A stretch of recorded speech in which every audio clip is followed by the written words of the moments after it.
Most people are living a lie, and their bank accounts, relationships, and health are paying the price for it. You've been told that to change your life, you just need to work harder, wake up earlier, or think more positively.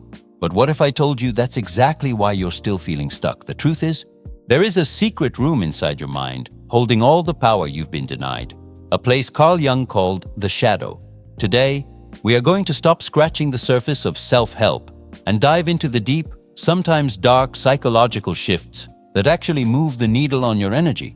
I'm talking about a level of inner peace that doesn't depend on your circumstances, but on your courage to take off the professional costume you've been wearing for far too long. We are going to explore why your friends act as mirrors for your own hidden flaws, and how you can finally grab the wheel of your own ship to achieve true individuation. This isn't just another video on daily psychology. This is a manual for the soul that most people are too afraid to read. If you've ever felt like there's a rare vibration just out of your reach, it's because you've been looking in the wrong direction, outside, instead of within.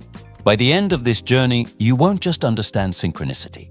You will start to experience it as a daily reality, as if the universe itself is finally conspiring in your favor.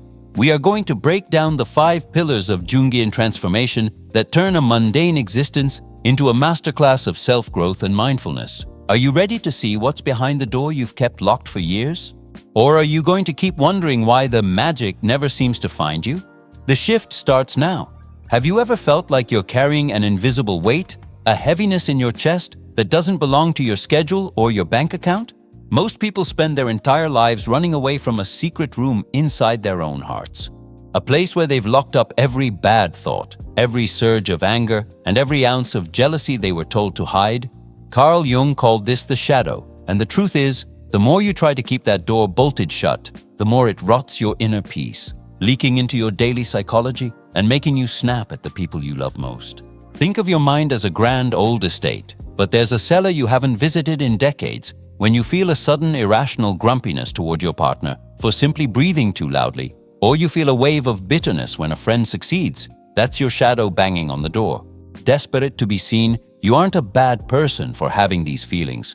You're simply human, and ignoring this part of yourself prevents any real self-growth. If you want to stop feeling like a ticking time bomb, you have to stop the war within and start practicing a deeper kind of mindfulness by acknowledging what's behind that door.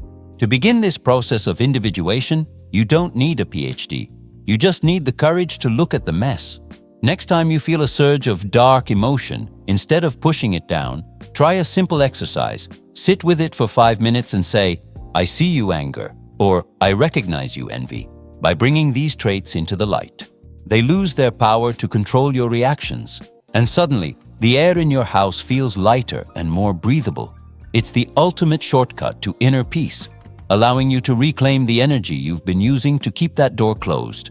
Once you start cleaning out this inner room, you'll notice something strange about the people around you. You'll begin to realize that the things that used to drive you crazy about others are actually connected to this internal work in a very specific way. It's as if every person you meet is holding up a reflection of something you haven't quite dealt with yet, turning your social circle into a gallery of hidden truths.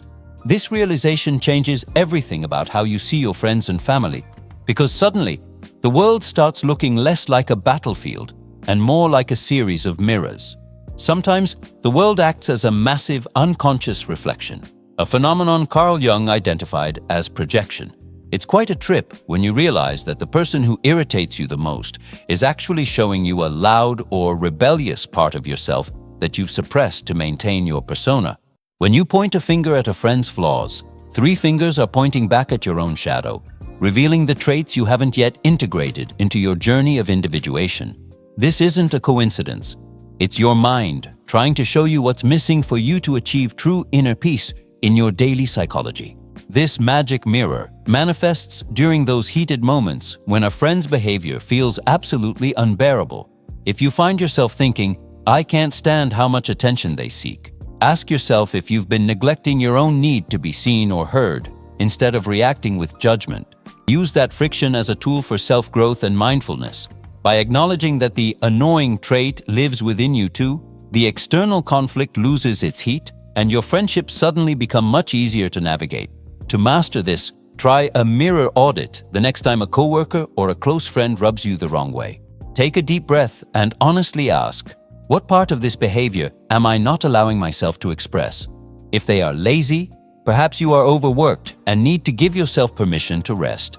This shift in perspective is a key part of daily psychology, transforming every social interaction into a classroom for the soul. It's about stopping the blame game and starting the real work of looking inward.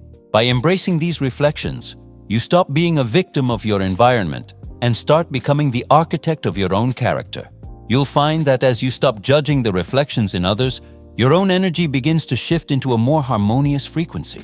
However, even as we learn to see ourselves in others, we often struggle with the masks we wear to fit into society. We tend to get so lost in the costumes we put on for the world that we forget who is actually underneath the fabric. In our professional lives, we often find ourselves wearing a serious professional costume, a psychological mask that Carl Jung termed the persona.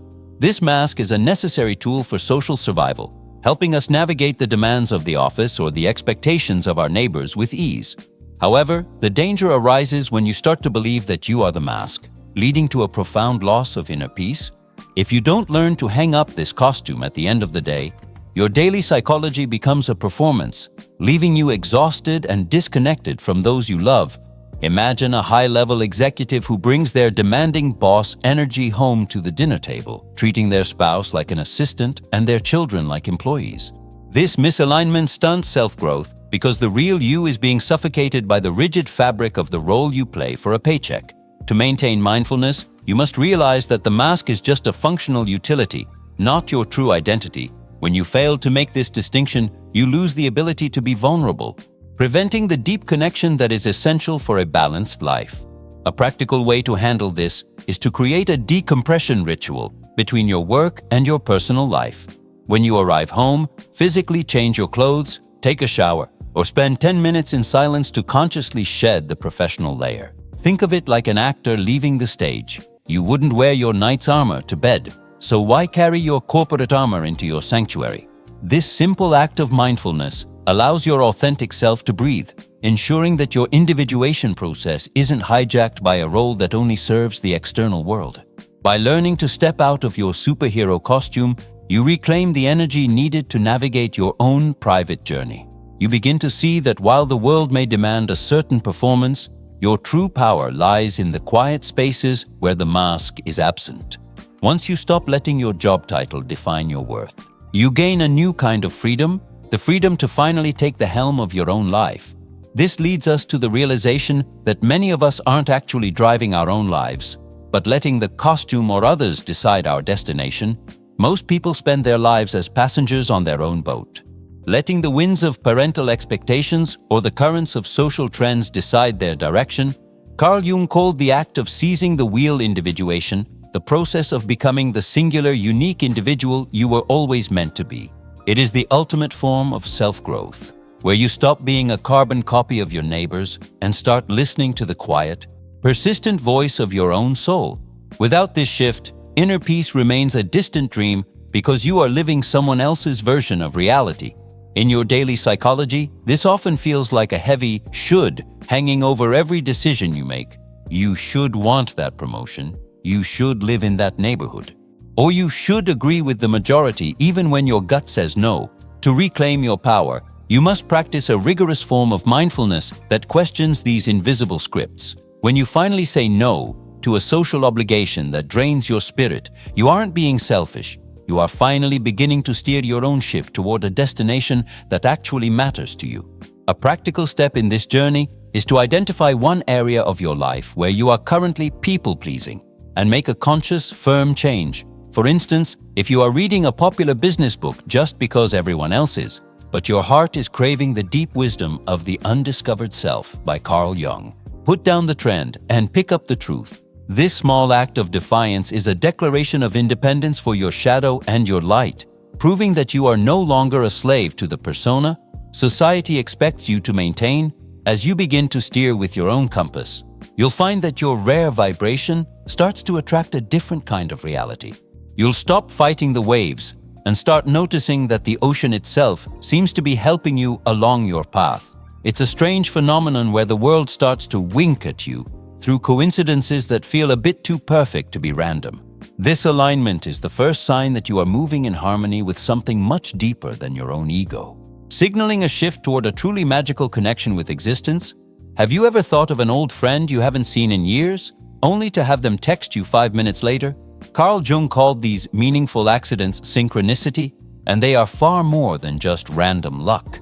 These moments are like winks from the universe, suggesting that your internal world and the external reality are finally vibrating on the same frequency. When you stop obsessing over the how and start practicing mindfulness, you begin to notice that life isn't just a series of chores, but a beautifully choreographed dance of inner peace in the landscape of daily psychology. We often dismiss these signs because our persona is too busy focusing on logic and productivity. However, ignoring these winks is like closing your eyes during a spectacular light show. You miss the guidance that the collective unconscious is trying to offer you to foster self-growth. You must remain open to the idea that there is a hidden order behind the chaos.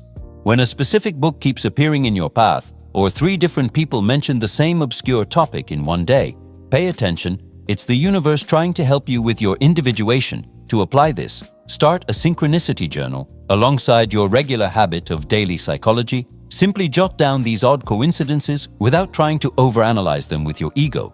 Just acknowledge them with a smile. If you've been feeling stuck in your career and you suddenly meet someone at a coffee shop who works in your dream field, don't call it weird. Call it an invitation. This practice shifts your energy from one of struggle to one of flow, making you feel deeply connected to the world around you rather than isolated within your own mind. When you begin to live in this state of high vibration awareness, the boundaries between you and the world start to soften. You realize that by doing the deep work, cleaning the shadow, recognizing the projection, and shedding the persona, you have actually retuned your entire existence. You are no longer just a person walking through the world. You are a conscious participant in a grand symbolic mystery. Now that the ship is steered and the signs are clear, it is time to look back at how this entire journey began to truly understand the transformation. We have journeyed together through the deepest corridors of the mind, from the depths of your shadow to the heights of synchronicity. But knowledge without application is merely a ghost in the machine of your daily psychology. Are you going to continue letting your secret room rot? Or will you have the courage to bring those hidden parts into the light of your individuation? The ship is yours. The compass is set, and the winks from the world are waiting to guide you. But only if you finally decide to take the helm and embrace your true self-growth. Ask yourself right now, which mask have you been wearing so long that you've forgotten the face underneath? Is it the professional that never sleeps, or the people pleaser who has no voice? I challenge you to pick one area we discussed today. Perhaps it's performing a mirror audit or creating a decompression ritual, and apply it before the sun sets today. What is the one truth you've been hiding from yourself that, if acknowledged, would finally bring you inner peace? True transformation isn't a destination, it's a constant state of mindfulness and a commitment to the rare vibration of your authentic self. If you are ready to stop being a passenger and start being the captain of your soul, then join our circle of seekers, subscribe to the channel and activate those notifications so you never miss a step on this psychological journey. Your future self, the one who is whole, integrated, and at peace, is waiting for you to make the first move.